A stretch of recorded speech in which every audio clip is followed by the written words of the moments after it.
Now I like the O launcher. I've pretty much used this since the day I installed it a couple of months ago, and I've been enjoying this pretty much ever since. But the Play Store is a very wide store, and there are a lot of great options. And you know me, I like to explore. So I think I found two launchers that kind of mimic a desktop's experience on your phone. I mean, it's still an Android phone, but they have at least the desktop or the user interface of those two operating systems into your phone. And one is for Windows, another is for Linux. So let's check it out. The Windows side of things is called a computer launcher, literally. I mean, it mimics a Windows desktop on your phone.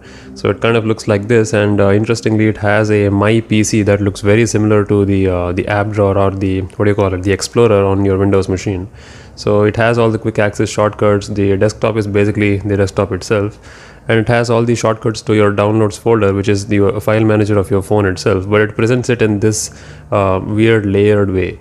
So you can open multiple things at the same time, but you can't really resize and move windows around like you would do on Windows. It has support for FTP and LAN based sharing of files, which is pretty cool. I mean, you can share files between your shared folder of your system if you want. It's not really a feature of this launcher per se. Android is capable of doing that, but you kind of get an option to do it directly here.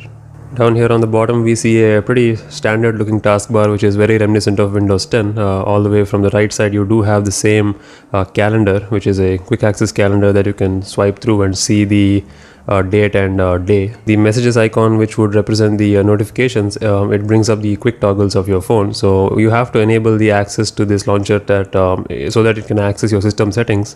But once that is enabled, yeah, you can enable and disable stuff on the go.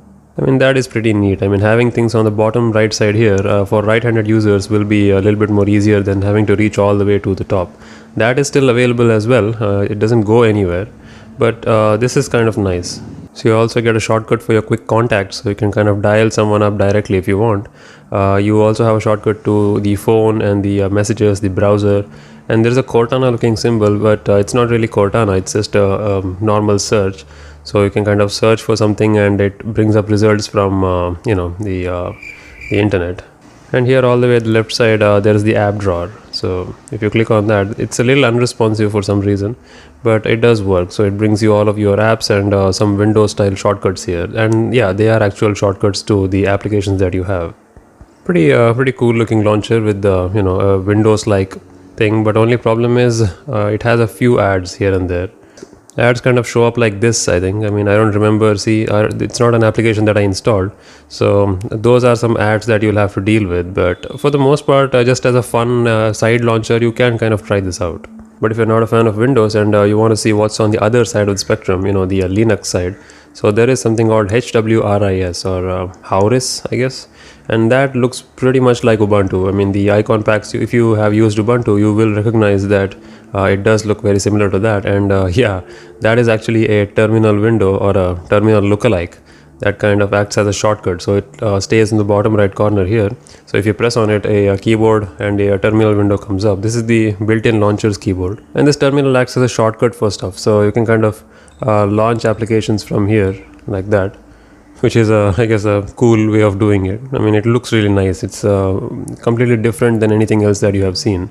Of course, this doesn't mean anything. It's just random lines of what looks like code.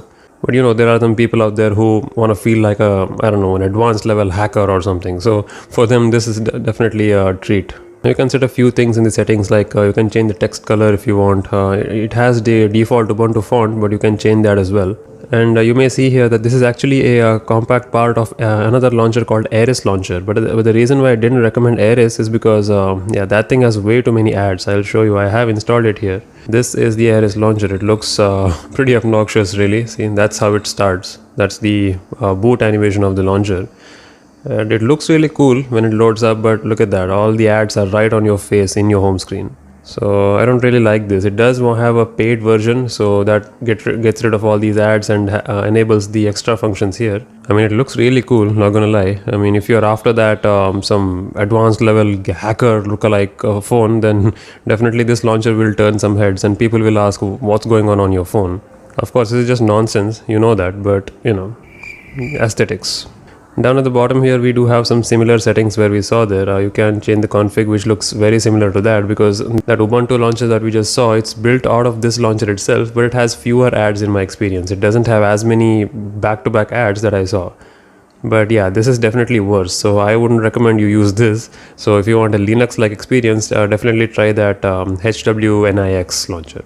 Horrible name, but pretty nice launcher. Those were the two bizarre launchers that I just found. I hope you liked this video. Again, links to download those launchers for free from the Play Store will be in the description. You can check it out. And subscribe if you'd like to see more content like this. I'll see you soon. Cheers.